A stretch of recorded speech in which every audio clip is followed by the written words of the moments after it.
No, you weren't.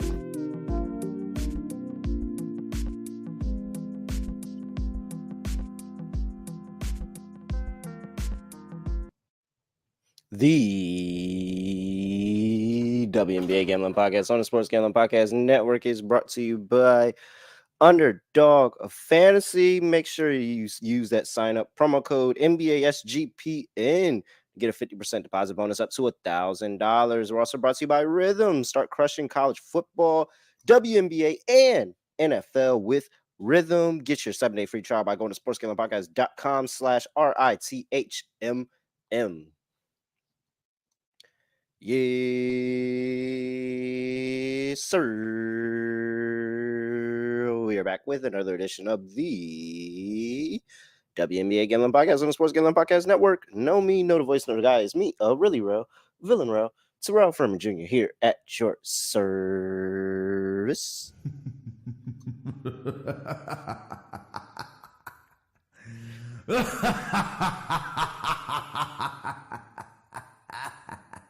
How about if you sweep it out? What's the point? I can't do anything right. You'll do fine.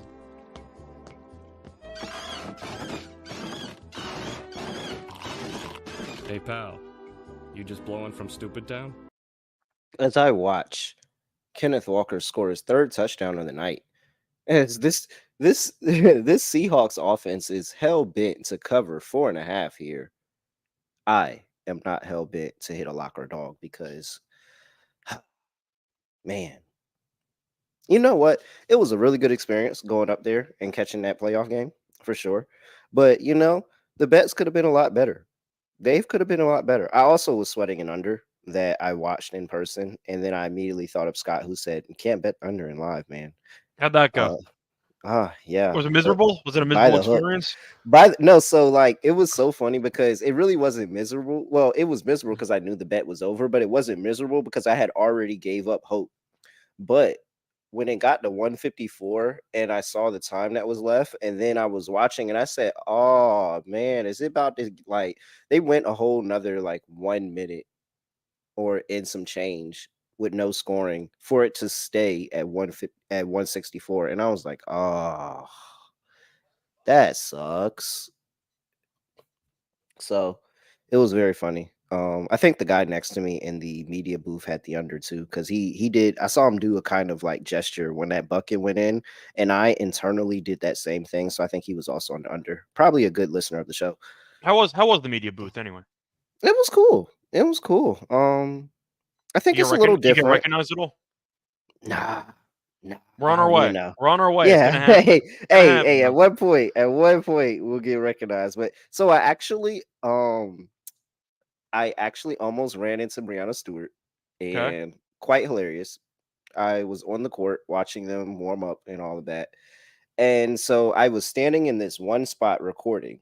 I think I was watching like Kelsey Plum or somebody, and I was just sitting there recording, and I was cool, and I was standing in that spot. I stood in that spot for like 5 minutes because I was so scared that if I was gonna move, like somebody was gonna yell at me because they were really on edge. They were like, "Hey, media got to be right here. Media got to be like this spot right here." I'm like, "Okay, all right, like let me not mess this up." Man, tell me why I see Sabrina warming up on the other side of court. So I'm like, all right, let me go look and see what Sabrina doing. As soon as I move, he's like, "Hey, watch out. And Breanna Stewart walks right past me. And I'm like, "Oh, that's embarrassing." And he was sitting there laughing. He was like, "Yeah, dog, you was standing there like for a long time and you just moved at the worst possible time." And I was like, "Yeah, sorry." Happens. Very funny. Good experience. Media booth was cool. All of that. Well, I'll be back for a playoff closeout game at home. Maybe something like that. Jesus Christ, Titans. All right. They don't give a damn. They're just trying to run it up. Scott Studio Rush Show. Scott, what's going on? Scotty, beam me up. Surprise. Yeah, overall fine. Had money on Huntley tonight, so that didn't work out. With the Dolphins, that team sucks. But for the WNBA plays, did not get reverse swept, but I also did not sweep, so it could have been worse.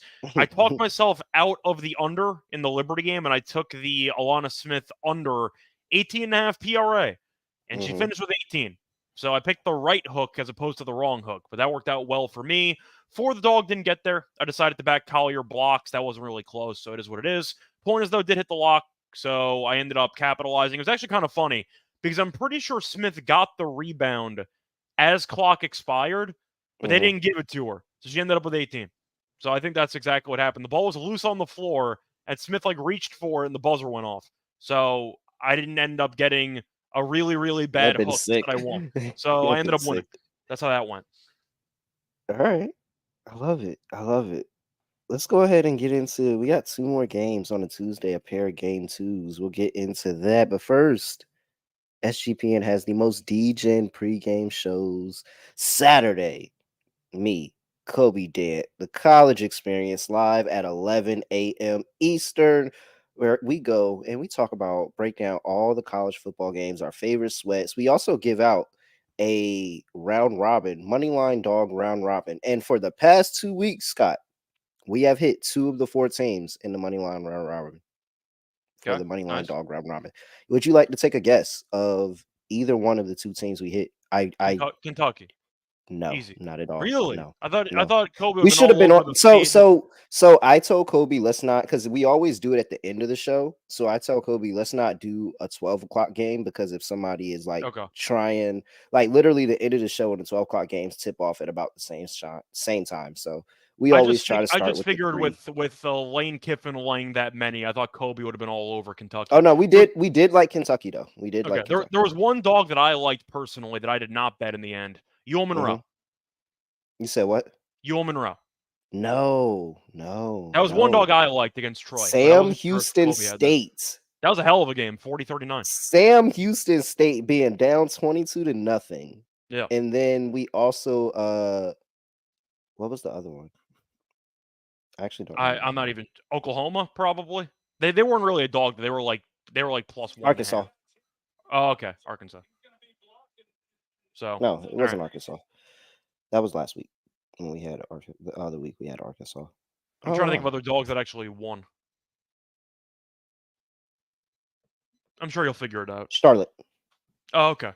Charlotte came back and won. It was Charlotte. Yeah, okay. Yeah. I was blanking, but yeah, I had to go back and I had to go to the old BetMGM playbook there and check that out. It was Charlotte. Nice cash. All right. Where are we at here? Oh wait, that was a read. That's what we were talking about. Hey, and the NFL Propcast kicks off 11 a.m. on Sunday, followed by SGP at noon East. So make sure you tap into the college football experience. That's how much, nice cat. Yeah, we did cash that Arkansas plus 4.5. Yeah. So college Saturday, NFL Sunday, 11 a.m. Eastern start time on both days. Tap into SGPN's most DGen pregame shows. All right. That Charlotte game was crazy because Rice went up, and Charlotte went and drove and scored at the end. I think it was like 21-20 final score. Did I tell you that I lost a 4-pick college parlay by 1 point? Would have made 2.8K. That's how my Saturday went. Damn. Had 100 to win 2.8, and I had Oklahoma minus 6.5, and they won by 6. So that's how that went. I had an alt spread in Oklahoma, and they won by 6. So it is what it is. Not fun. That close. Tough tease there. Tough please. I'm sorry. But tough please there. Very, very tough please. Unfortunate. All right. Game 1, we're back in Brooklyn. Well, game 2, we're back in Brooklyn. The Las Vegas Aces are on the road playing the New York Liberty. New York Liberty opened up as a 4-point favorite. They're now down to 3.5. 164 is the total. I didn't see any injury report. I don't think it should be any injury report here. Everybody should be a go. Scott, what I will say. You were there, so I want you go first. What I'll say is that, 1, the place was rocking. I mean, rocking from start to finish. Everybody was there. Everybody was making noise. They had the towels, they had towels on the seats, and they had the towels. So you know how they do the terrible towels. By the way, very, very funny to watch people try to twirl a towel. If you just need a little comical laugh, watch people try to twirl that towel. Matter of fact, I think JJ Watt just got slammed on like Pat McAfee show or something because he can't swirl the towel. Swirling the towel looks like it's probably harder than it has to be, but there was so many people that couldn't swirl the towel, Scott.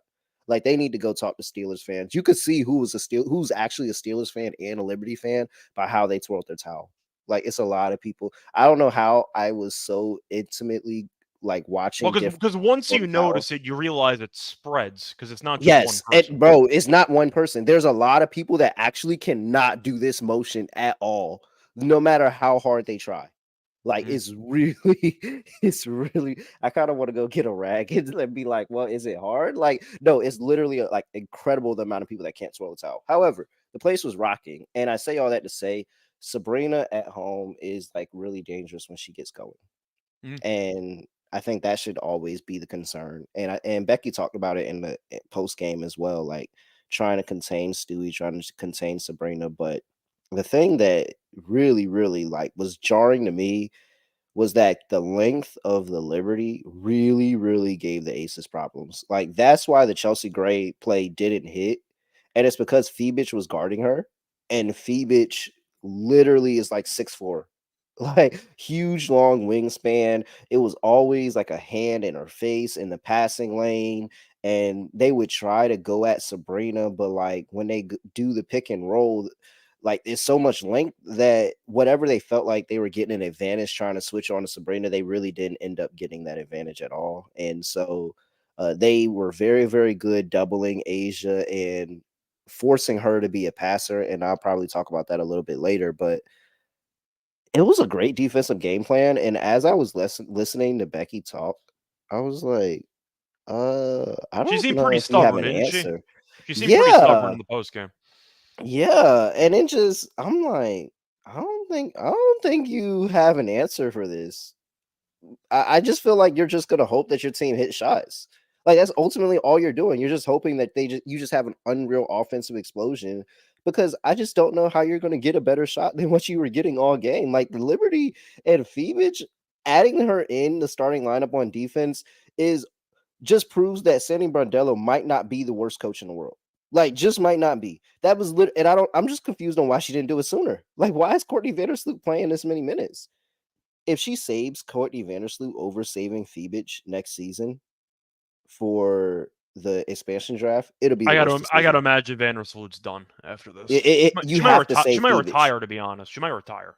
You That's a have to save possibility too. Phoebich. Phoebich has to be one of the 6 players you play. You save. Yeah. Like, she was really good defensively. She hit a big 3. Like, I am very hesitant on what the Aces could do to make this game go any different than a Liberty win.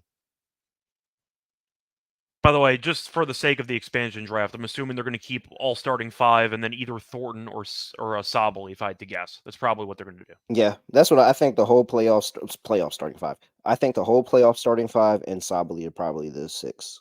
Yeah, that'd be my choice. Maybe KT. They like KT. They like Burt, but I think Sabali and what she gives him as a big off the bench is and they have other reasons to want to keep Sabali on the team as well.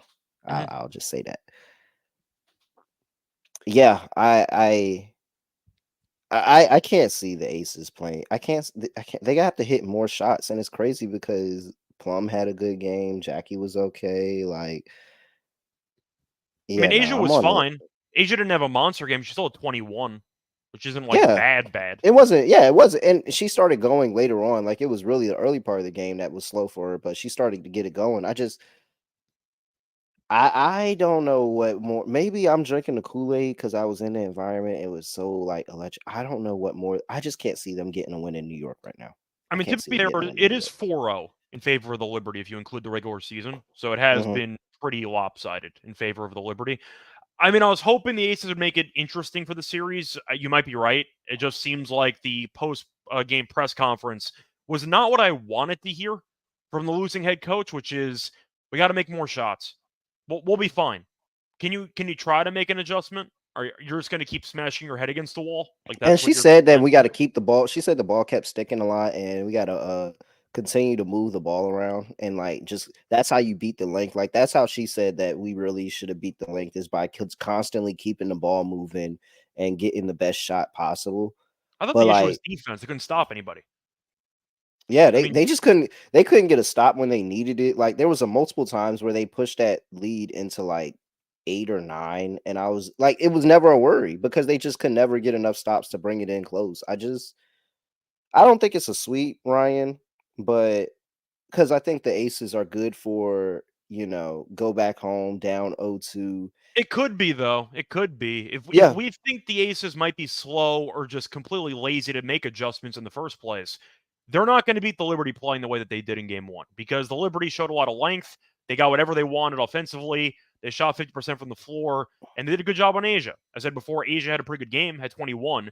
For Asia standards, that's still a very solid defensive game plan.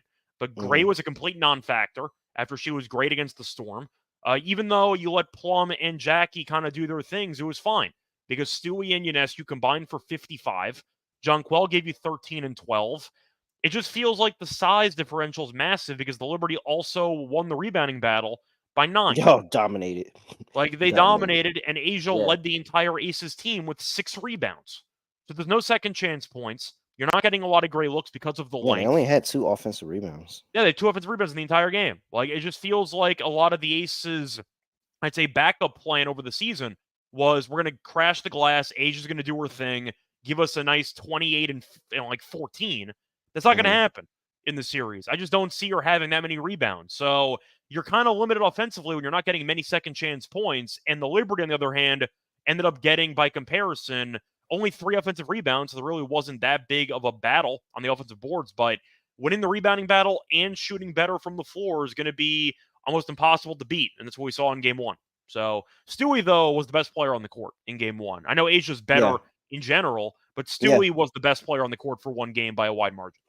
And it showed that she took that loss last year at home personally when she Yeah. had a horrible game, And she and said she did. There were some yeah. quotes from her where she said, like, I recognize I need to play better, and I Mhm. came out focused, and she did. So Yep. hopefully she stays engaged and she gets the job done again in game 2. I think Sabrina goes unconscious. Yeah, so I'm on the. I'll talk about that in a second. I'll go. I'm on Liberty. I'm a later 4.5. I think, and I hesitate laying the 4.5 because I think that this is going to be more of a situation where the Aces get out hot this time around, and maybe they're up at half, but the Liberty are going to just figure it out in the second half because they can get stops and the Aces can't when they need them. Like the Aces can play good defense, sporadically, but when they need a stop, they don't get it. They don't get it. So I think that I could see this being a prime Aces first half, Liberty win the game type of script for this one. I'm on the Liberty. Liberty laying 4.5. I think they get it done. I think I'm just going to go back to the well here. I'll go with the under. I know it lost by a hook, and it turns out that the game was pretty much flying over most of the way, and then it kind of died there in the fourth quarter. But I do think the Liberty shot the ball very, very well. And you could argue that the Aces might shoot better because they shot 43.3% from the floor and just 28% from 3. The Liberty did shoot 50% from the floor and 42+% from 3. I don't see that happening. I'm hoping the Aces put together at least some adjustment defensively. Maybe Mhm. not letting Stewie kill you, trying to force somebody else to beat you. So I'll go with the under. It went over by half a point. We saw both game 1s turn into absolute rock fights in the fourth quarter. So maybe a live under is worth a look because these games turned into pretty ugly basketball matchups in the fourth quarter. This game in the Connecticut one. I'll go with the under again. It You went gotta over by run it 1 back. point. Both Yo, teams, that's it. One I got point. to do it. By the hook, not even a whole point, Scott. By the hook. We lost it By by the the hook hook. with a great showing by the Liberty. They shot once again 42+% from 3. Yeah. That's a lot. I'll go with the under again. If it loses, then maybe I'll reconsider. But I do think it's a bit high. Tashambe Mitchell. Did I pronounce that right? I feel like It sounded right. yeah, it really did. It rolled off the tongue, like literally. So I hope but the T could also be silent. So hope I pronounced that right. New subscriber here. He or she, not really sure. On the Aces in the under as well. So I say we run that under back.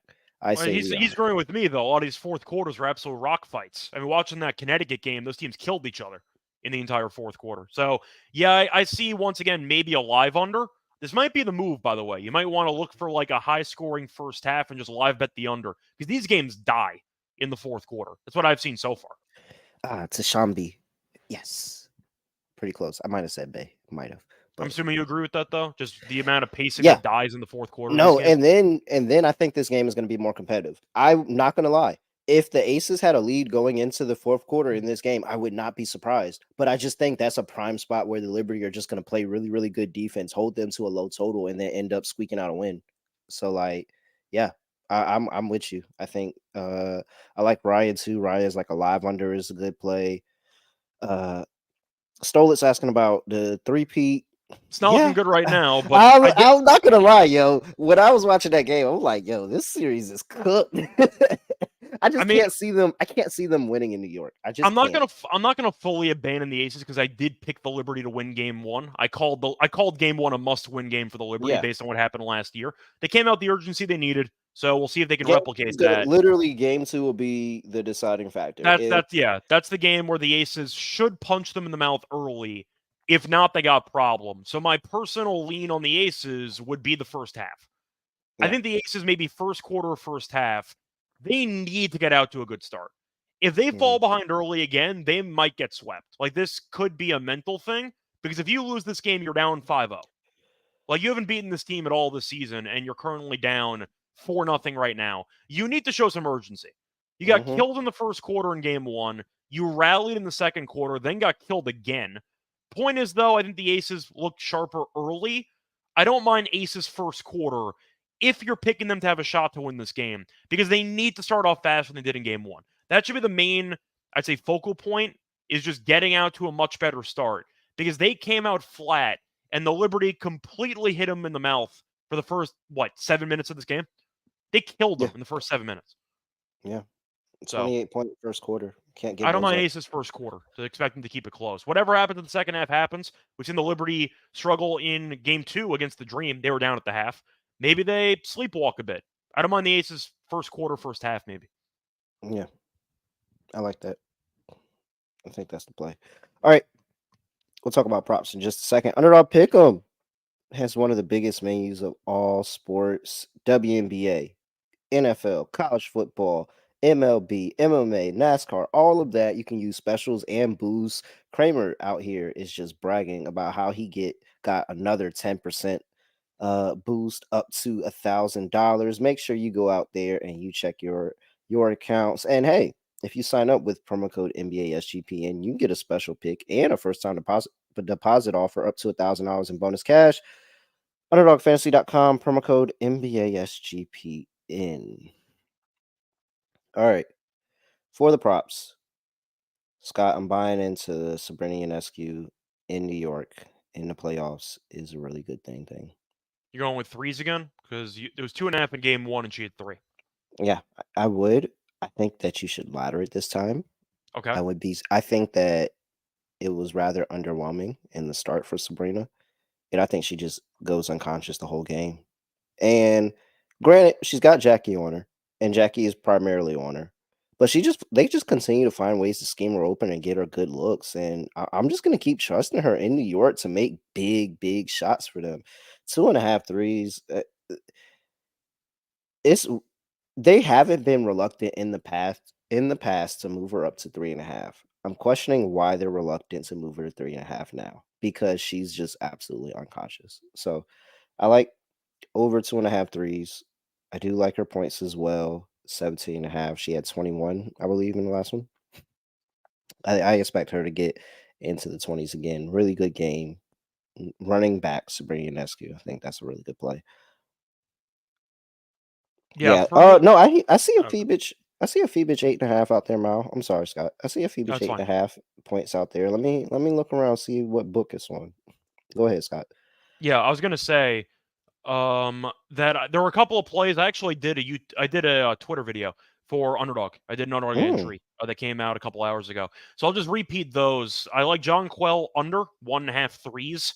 Volume has not been there at all for John Quell, and rightfully so. I know that she was in the 3-point contest and she could shoot a little bit. We know where she should be in the series, just dominating the low block with Stewie, just overmatching Asia and, I don't know, a little bit of Stokes in there, I guess. Point is, though, you're looking at Jonquel's threes. It's at under 1.5 at -115. She's made less than 2 3-pointers in 7 straight games.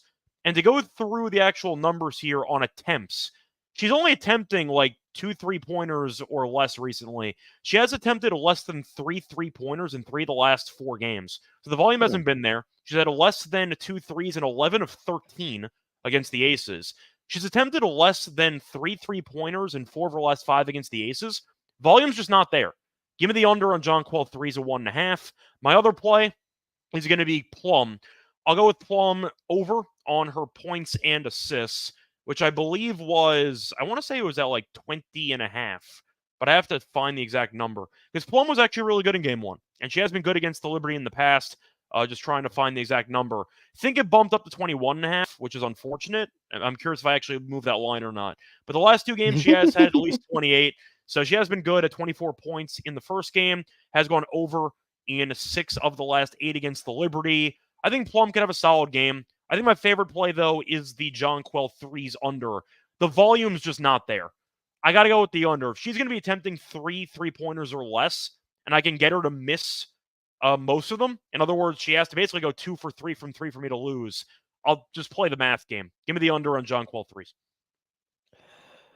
I will. Oh, they are so. Do they not have an assist? No way. They don't have an assist line on Asia. I don't know if they do. I can check. I I haven't think seen it. usually they do, but it's like the juiced milestone stuff. I don't know if they actually have like a realistic number for Asia.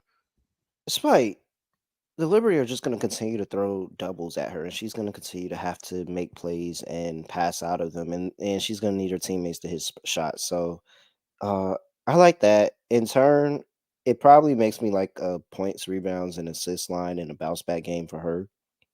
And Okay. saying that she just puts together a very complete game. But I really would like that. And maybe we get one tomorrow.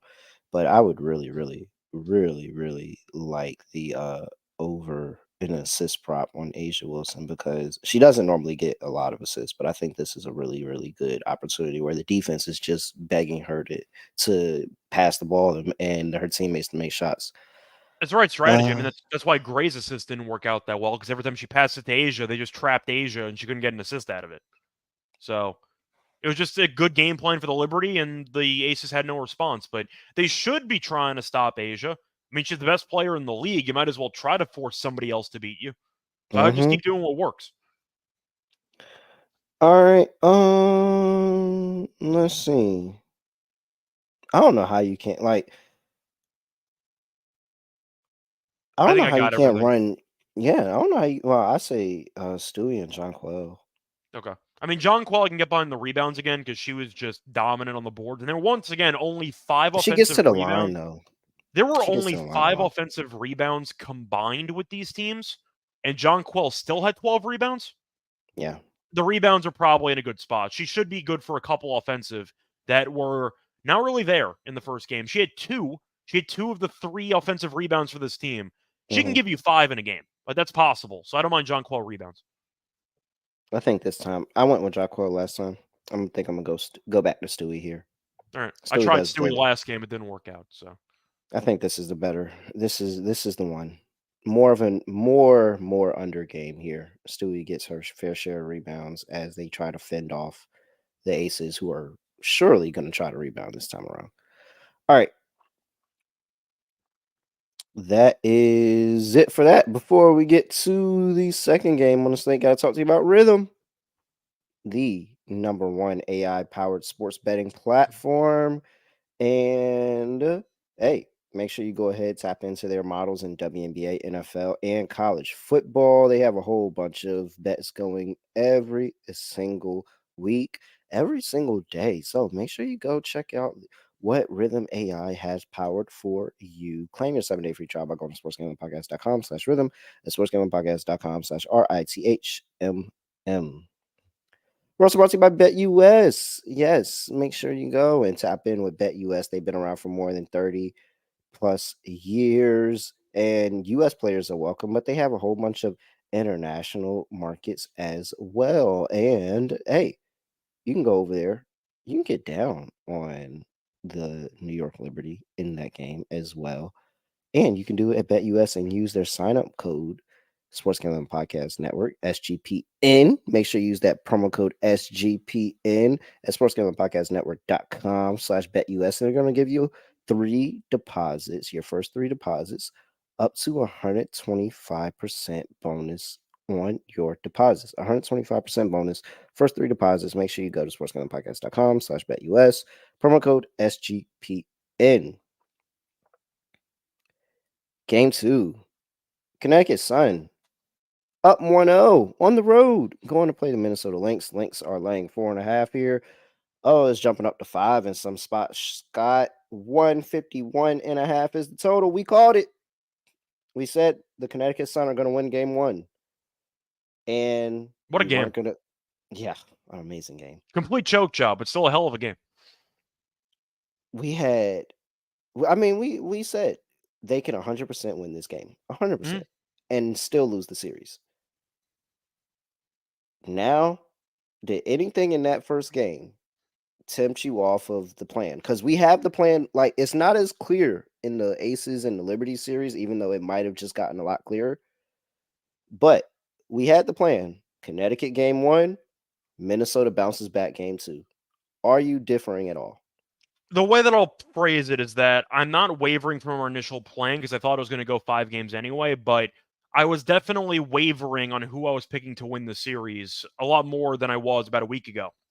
Because you need to convince me to take the Lynx. I was really thinking about the Sun. They kind of won me over the last couple of just games I've seen them play in the regular season and against the Fever.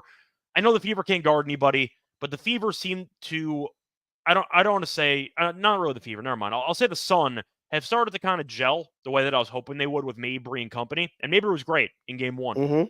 But I also can't look past the fact that Minnesota only scored 8 points in the entire fourth quarter. And Collier had 19 points. She had 4 turnovers. She was fine. I don't think she was great by any means. Carlton was solid. I thought McBride and Williams were fine. I mean, they were a combined 8 of 23, which I guess is okay.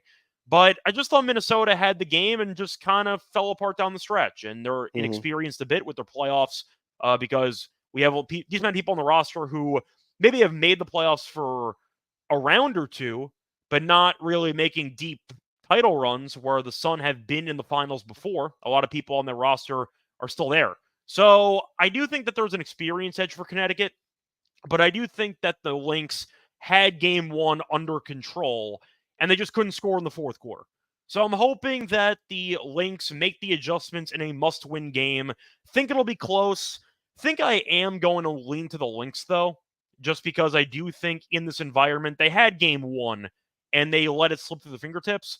If they just play decent offense in the fourth quarter, they probably win this game by like 5. And instead they lost the game outright. I'll go with Minnesota to respond in a must-win game. If they go down 2-0, the series is over. So they need to win this game. I think they'll respond accordingly. I like the under in this game. I think these teams are going to kill each other, but I think that the Lynx will make some adjustments. I'm hoping the offense looks a bit sharper, and I think they'll just shoot better at home. I'll go with the Lynx, get the job done. They went 5 of 20 from 3. That's literally what I was waiting to bring up. The Sun only attempted 3 free throws in the entire game.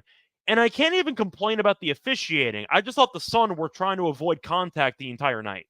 So if you're looking at a team that shot terribly from 3, the best three-point shooting team in the league, and they're probably going to go to the line more than the other team, and it's a must-win game at home, it kind of checks a lot of boxes. I'll take the Lynx to win game 2, and probably by like 7 or 8. You started this by saying you're going to need me to convince you to take the Lynx, and then you just proceeded to say no, I was all talking of about my for the points. series. I said for the series. Oh, okay. I was on the okay. fence because I thought Connecticut was actually a pretty decent shot to win the series, and then you talked me back onto the Lynx. So I meant the series as a whole.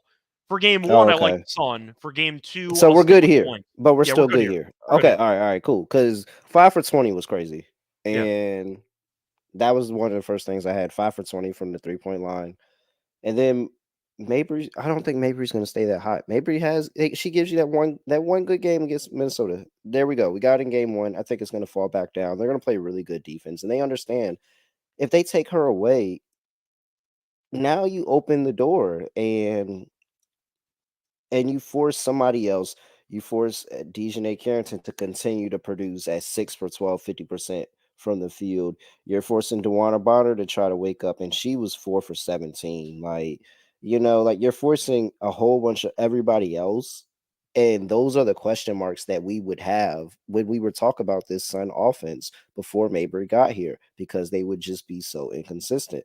We'll see if Ty Harris is able to go this time around. She's been questionable and ruled out the past couple of games with that ankle injury. We'll see if she's able to go in that one, but they're going to need her because I think that they're going to clamp down on defense a lot better. Like, I think this is an ultimate bounce back zigzag series, zigzag theory. I'm sorry, zigzag theory I mean, spot series for works too. Minnesota. That still works. So. Yeah.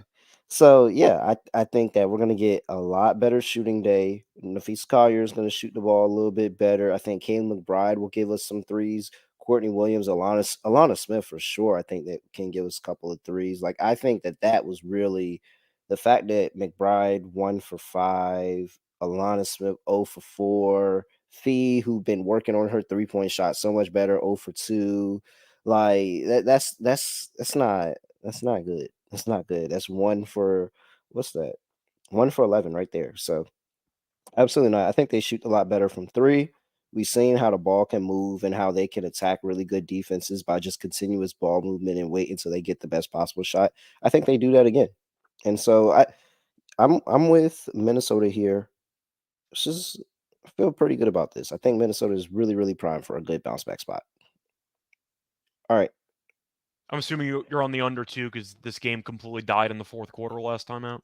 Or do you like the over because the game was Yeah. flying over and then the game died? I mean, I think it could be a little bit of both. I think it could be a little bit. I think 151 is really low, though. It was really just the lack of pace, though, in that fourth quarter. This game turned into an absolute crawl. And I'm hoping that Minnesota, if they're going to win this game, just show a bit more urgency defensively. Felt like Mhm, they were kind of letting Connecticut get into their actual sets pretty easily. I wouldn't mhm, mind a bit of full court press, maybe not in terms of actually trying to force steals, but just trying to drain some shot clock, just trying to get Connecticut off their spots a bit, trying to make them get more time or take more time going up the court to get a little bit, I'd say, late into their sets. That's mhm, one thing I would change. I would try to just up the pressure on ball a bit and just see how that goes. Maybe get Courtney to guard somebody full court for a little while just to actually disrupt the overall flow of the offense for Connecticut. Couple adjustments to be made, but I think I'm going with the under because that game was hideous in the fourth quarter. And I think Minnesota can channel into the defense. I think that offensively, maybe they'll shoot better, but maybe prefer like a Sun team total under or something. But I'll take I'm hoping Minnesota team total Minnesota, over. I was going to say, I'm hoping Minnesota's defense with the defensive player of the year looks better than that because I did think even though they only gave up 73, they still let Connecticut shoot 40.9% from three. That's got to improve. Like that's embarrassing. You got to do better than that. So I don't mind maybe a Sun team total under in this game, Mhm. hoping Minnesota ramps up the intensity a bit defensively. Yeah, I reluctantly take the under, but I kind of like a Minnesota team total over. It's 77.5. Like, 79. I think 79 is perfectly doable for them in this game. All right, Scott. Props. I have, yeah, props, but I was saying, I was about to get off topic, but I was saying really, really quickly, I have a clip of, and I think people kind of, I don't know, I haven't seen it on Twitter. I'm wondering why they didn't post it, but Becky Hammond completely shaded Nafisa Collier a little bit. Uh Because you won talking defensive about, player over oh Asia. yeah. Oh yeah, she was talking about all the players that she schemes, like she's like, I don't want them anywhere near the play. I like, there's some defensive players that I scheme them out of the game. I don't want them anywhere near the play. And she started to run off the list. She said Alyssa Thomas, she said Natasha Cloud, she said Brittany Sykes, and like conveniently, purposely left out Nafisa Collier in that list. And she was like, huh? This And was I'm this like, was Beck. This was Becky who did this. yeah, pregame. I was like, oh, I'll put it oh, this way, that's how if you maybe feel. if she was, less focused on Fee, then maybe she wouldn't have given up 87 points in game one. Just gonna Yeah. throw it Hey out there. man. So. Hey, I it's probably gonna end up being a mute point, but if there is a point where this Aces and Lynx finals happens, I will 100% be drawing this clip back out. 100% be pulling this clip back out. Like, It's one thing to oh, throw shade. It's another thing to throw shade and then get your ass kicked in game one. So that goes oh back yeah. to the Aces. We'll see what happens there. And But they really got their ass kicked. Like they weren't even in that game at all. no, it It felt didn't like feel the like they score were was in it. closer than the game actually was. Yeah. The Liberty kind of just got complacent on a couple of moments, and the Aces went on a run. But for this game, once again, I thought the Lynx were in control for 3 quarters. And it just seemed like they just closed out in the panicked. fourth. They just closed out in the fourth this time. It just seemed like they panicked. Like the moment was that big. Connecticut ramped up the intensity. And I mean, the last possession was a perfect summary of it. He has the ball. She's spinning around trying to find somebody. And they chuck up a really crappy 3-pointer that wasn't even close. That kind of sums up the entire fourth quarter, that last possession. Minnesota looked like a deer in the headlights. Inexperience played a factor. Now they got a game under their belt, and hopefully they'll look sharper in the fourth quarter. But I feel like it was just a matter of just immaturity. I don't know if you feel that way too, but it just felt like Minnesota felt the heat of the moment, and they didn't exactly respond too well. That was really it. That's the entire thing that came down to game one, because Minnesota, I thought, outplayed them for the first 3 quarters. I think Coach Reeves coaches them up after that. I think that was the wake-up call. If Minnesota, I would not be surprised. But if Minnesota went on a run here after that game, I'm going to go back and I'm going to attribute it to that fourth quarter. And that was the fourth quarter that woke them up. I mean, 8 points is 8 points. Like, you gotta do something in that quarter. And she won Coach of the Year. She better do something. All right. Dejanay Carrington's points prop is at 11.5, and it just seems like she's the offensive weapon that they don't mind scoring. Last 3 games against this Minnesota team, she's had 13, 15, and 17 points. She's at 11.5. She consistently cuts to the basket, consistently gets good looks. She's so good defensively that she creates plays for herself and gets herself out in transition and finishes. I'm backing Dejanay Carrington.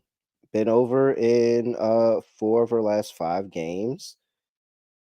13, 10, 14, 12, and 15. I like Dejanay. She's hot right now. She's going to keep it going. Dejanay Carrington over 11.5 points. I was going to say, by the way, just to kind of back up your point, do you know how many minutes Carrington played in game one? 40. That is correct. She never came out of the game. So if you want her overall points, that's a good sign. And we know that she does. It's also worth mentioning she attacked the rim, because we know that she's more of a slasher. 0 free throw attempts, and she still had 13. So she can get to the line a couple times, which might help. I see Mal mentioning the rebound, so maybe I wouldn't mind a Carrington points and rebounds combo there. Yeah, that 9. Yeah, I didn't even realize it, so I looked at the box score at the end. I'm like, holy crap. Well, Mel's been on her rebounds for a couple weeks at this point. Yeah, so that has been she's a really good rebounding guard. Yeah, I am going to fade a rebounding. I am going to fade a guard for rebounds, though. I am going to go with McBride. I'll go with her lower on the 3.5. Once again, a lower because I used it for the underdog entry on Twitter. She has had less than 4 rebounds in, I believe it was 19 of the last 23 games. And her line is still at 3.5. Now, against the Suns, she's been kind of up and down. Decent amount of high scoring or high rebounding games, but she had 2 in game 1. But if you go under in 17 of your last 20, and you've gone under in basically a 9 of your last 10, and I can get the under at minus 128, I'm going to take it. Like, at some point, head-to-head kind of goes out the window. You're just not trying to rebound. It's an effort thing. McBride's been kind of on the perimeter. We know that Collier's going to get her rebounds. Smith will get her rebounds. Even Carlton will get some rebounds in there. Courtney, too. McBride is not even trying to prioritize rebounding because she doesn't need to. So I'll go with the under on McBride rebounds at 3.5. All right. You want any AT props because she dominated the entire game 1? Yeah, I would run her point PRA. Honestly, truly, you could P or R or A, PR, PA, PRA, RA. It doesn't matter, Scott. I think we prefer the R, though, because we are thinking Connecticut struggles a bit offensively in this game, which might cut down on some of the baskets. So maybe you like R more than A, potentially. Well, I like the A. I like the A. That's fair. I'm an A guy. So. It's also one thing I want to point out, because I know that we've been giving AT a bit of a hard time in the regular season.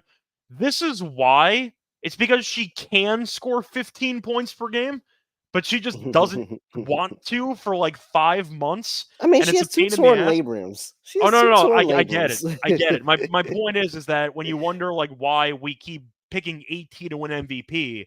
It's because she can do this Yeah. for Oh a yeah, season. 100%. She just sometimes chooses, I'm shooting the ball 3 Yeah. times and I'll finish with 5 points. That's the frustrating part. I hate Is it when like players are good team players. I is hate it a when they're for good team player players. props you do, but is it like a playoff Rondo situation? Because it feels that way. Her stats just Mhm. skyrocket in the playoffs every year. Yeah. It's kind of a playoff Rondo situation. Oh, playoff Rondo. That was a good comparison. I miss playoff Rondo. All right, DB. Okay. Over 1.5 3-pointers. You've been Scott. on it. You said that she was going to find her groove, and she has for the last couple games.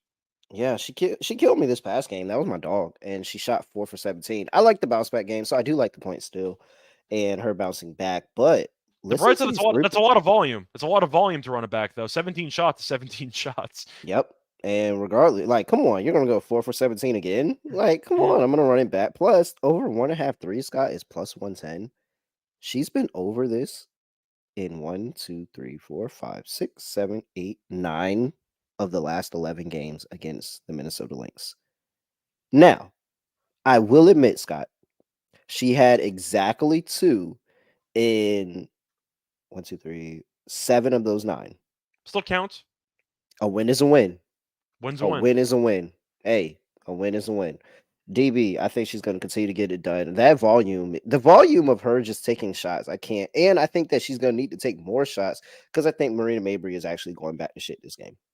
I Okay. still like the Marina Mabry under. She killed me on the under for game 1. I think game 2 is really where it cashes, and she just looks bad, and the offense looks a lot more discombobulated. And DeWanna Bonner has to go and throw up a bunch more shots. And hey, if you keep throwing them up at some point, they're gonna go in. So I like DeWanna Bonner to be able to get it done. Yeah, and that's crazy. Yeah, the Lynx do defend the 3 ball really well, but DeWanna Bonner But non game constantly 1. getting over. That was the problem. Game 1 they did not. That's kind of why Yeah. they lost. So, but those were the battles, the 3-point shooting. Connecticut was good and Minnesota wasn't. So we'll see if that flips. By the way, I like Bridget to go over her threes again as well. She's done quite well against this team. Very much so. All right. Anything else here, Scott? No, I think I'm just ready for the walk and dog. All right, for my lock. Scott, was it any doubt? Lay it. 4.5. Lay it with Minnesota. They are going to come in here and they're going to dominate game 2. They're going to get the win. I feel good with the line being close to 2 possessions. I think free throws get us there if it's a close game. But if it's not, they're just gonna run the floor. They're gonna run the floor with them. I think they're gonna shoot the ball way better. They're gonna defend the 3-point line very well, and then they're gonna force the Connecticut Sun to put the ball on the floor and try to score on the inside. And that's where Alana Smith, Nafis Collier come into play, and things get a lot more difficult for the Connecticut Sun. I'm good. I like Minnesota. Minnesota laying 4.5. That's my lock. For my dog.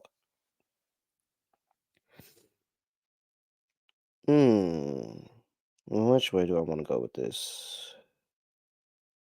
I'm gonna tote the line, Scott. Call my shot.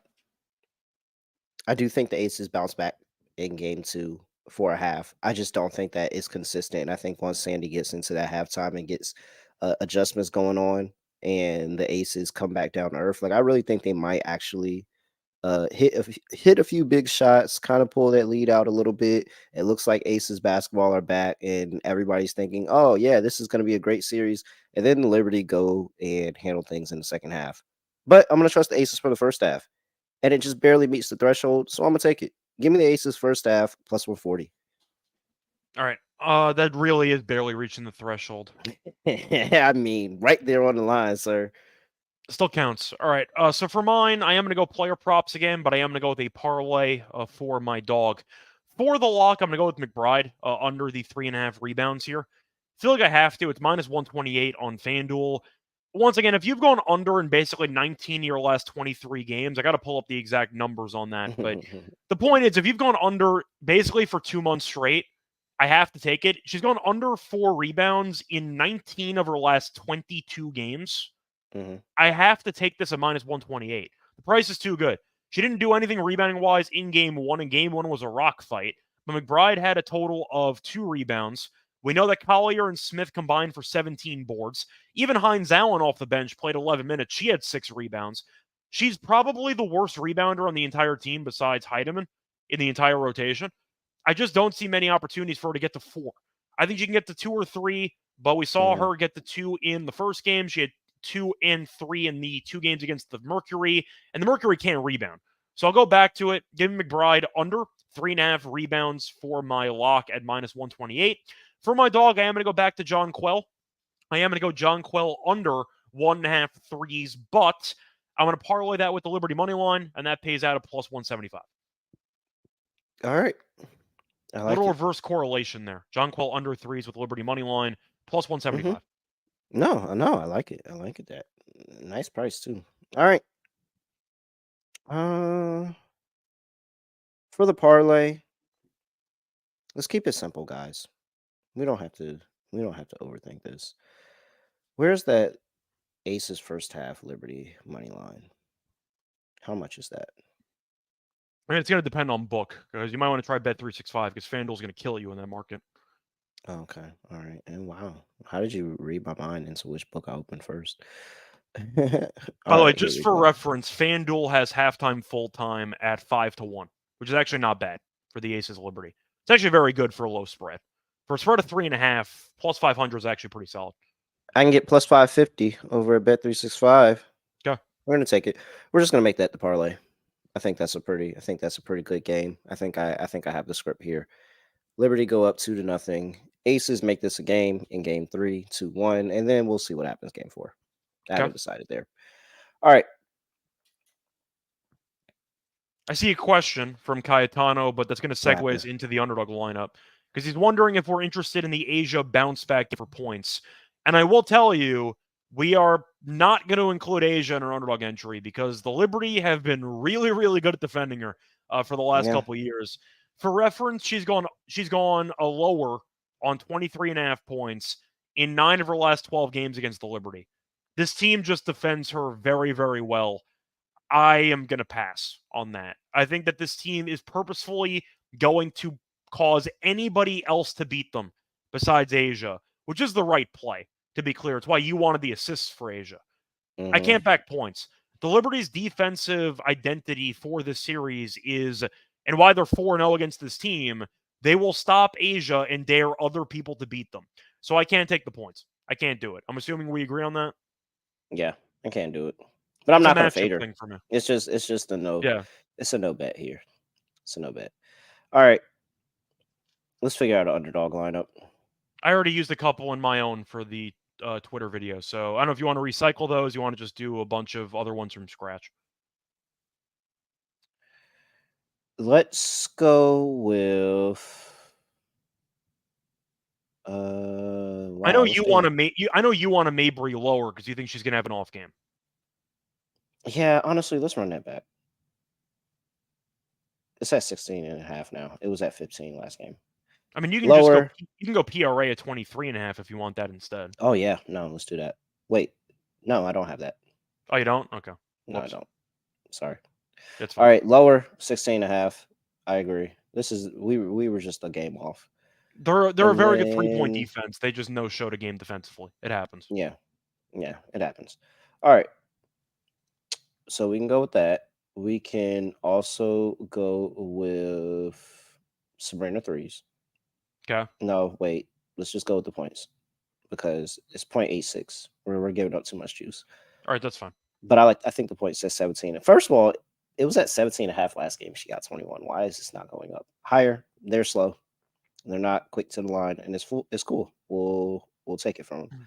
So we got that, and then Bonner threes. Yeah,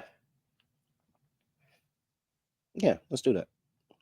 1.1x spicy. So we've got Dewana Bonner higher, 1.5 3-pointers made. Sabrina Ionescu higher, 17.5 points, and Marina Mabry lower, 16.5 points. That's going to pay 6.6x. $100 gets you $660 over there. Underdog Fantasy. Make sure you use that promo code NBA SGPN.